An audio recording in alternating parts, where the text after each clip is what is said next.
बिस्मिल्लाहिर्रहमानिर्रहीम। अस्सलाम वालेकुम व्यूअर, मैं आबिद हसन ਤੁਹਾਡਾ ਦੋਸਤ और भाई। ਤੁਸੀਂ ਵੇਖ ਰਹੇ ਹੋ YouTube ਚੈਨਲ ਆबिद हसन व्लॉग्स।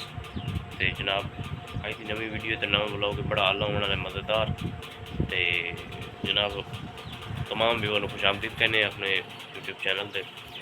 ਤੇ सुबह ਦਾ टाइम है जनाब, शॉप ਤੇ खड़े अपनी शॉप ਤੇ माशाअल्लाह जी कल ਦਾ बड़ा मौसम बड़ा प्यारा बना होया जी साढ़े जिले बिहाड़ी के अंदर ही तो और साढ़े पिंड के अंदर भी। तो ठंडा मीठा मौसम है, कल बारिश भी आई है तो मौसम भी सारा दिन ठंडा जख रहा है। अज थोड़ा जिहा बदल हैं लेकिन मौसम ठीक है अज भी। तो काफ़ी दिनों तो कभी गर्मी चल रही है, काफ़ी दिनों तो मौसम बहुत ही गर्म चल रहा है।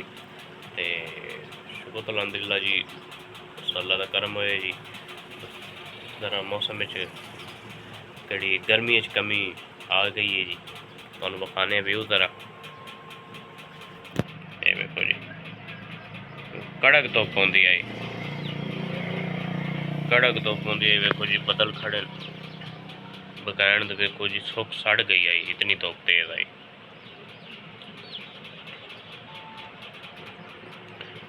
तमाम दोस्तों को गुजारिश है जिन्होंने चैनल सबसक्राइब नहीं किया तो चैनल सबसक्राइब कर लो साढ़े नू। तो जनाब वेखो जी असी तैयारी शुरू कर दी है शायद ही, क्योंकि मुहर्रम का चंद अज मुहर्रम की पहली है जी। तो क्योंकि सबसे ज़्यादा मुहर्रम में शाय चलती है जी, रली मिली शाय। और लोगों ने कब्रस्तान जाते हैं, कब्रों से मसलन सारे असी भी जाने इंशाअल्लाह जावांगे। कोई असी जाने 5 6 7 में लगते जाते हैं, 7 8 नौ। पिछ दफ़ा भी ब्लॉग बनाया ही, हुण भी बनावांगे इंशाअल्लाह, तुहानू विखावांगे।